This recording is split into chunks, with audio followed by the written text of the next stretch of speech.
अगर आपको ये वीडियो अच्छा लगे तो प्लीज़ लाइक, सब्सक्राइब और अपने फ्रेंड्स के साथ शेयर ज़रूर करें। आज का जो हमारा टॉपिक है वो है आर्टिकल 360, जिसमें आर्टिकल 360 से रिलेटेड जितने भी प्रोविज़न हैं उसे हम लर्न करेंगे।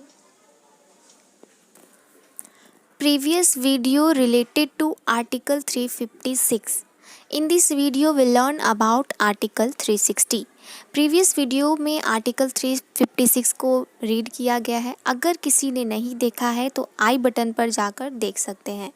इन this video we learn about article 360. Article 360 related to financial emergency यानी वित्तीय आपातकाल। Financial emergency says that when shortage of foreign exchange in India, then execute this emergency by President. Means Article 360 financial emergency से related है।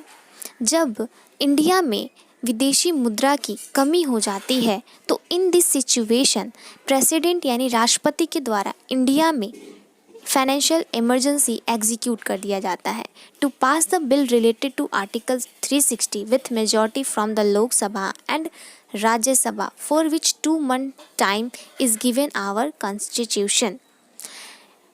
Financial emergency से जो related bill होता है उसे लोकसभा और राज्यसभा से बहुमत के साथ पारित होना पड़ता है।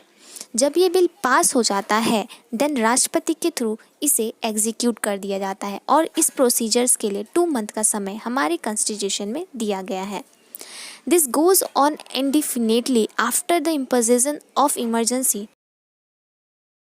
फाइनेंशियल इमरजेंसी जब एग्जीक्यूट हो जाता है तो वो अनिश्चित काल तक लग जाता है।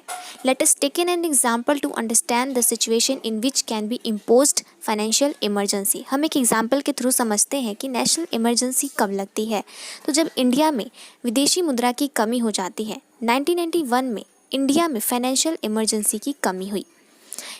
एक ऐसी सिचुएशन खड़ी हुई कि इंडिया 15 डेज़ का भी पे नहीं कर पा रहा था।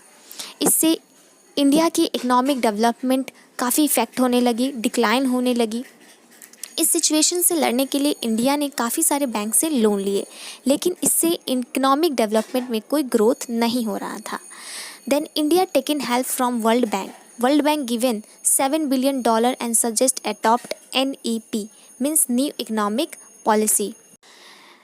वर्ल्ड बैंक ने 1991 में इंडिया के अंदर जो क्राइसिस थी उससे लड़ने के लिए वर्ल्ड बैंक ने $7 billion का हेल्प किया एंड देन उन्होंने सजेस्ट किया कि आप न्यू इकोनॉमिक पॉलिसी नई आर्थिक नीति अपनाएं और इस नीति को इंडिया ने अप्लाई किया। इससे जो इंडिया का डेवलपमेंट रेट था वो ग्रेजुअली इंक्रीज़ होने लगा और इसे इंडिया के अंदर जब मेज़र किया गया तो इसका रिज़ल्ट काफ़ी पॉजिटिव रहा और इस पॉलिसी के अंदर उदारीकरण, वैश्वीकरण, निजीकरण को बढ़ावा दिया गया और तब से लेकर आज तक इंडिया में इसी पॉलिसी को अपनाया जा रहा है।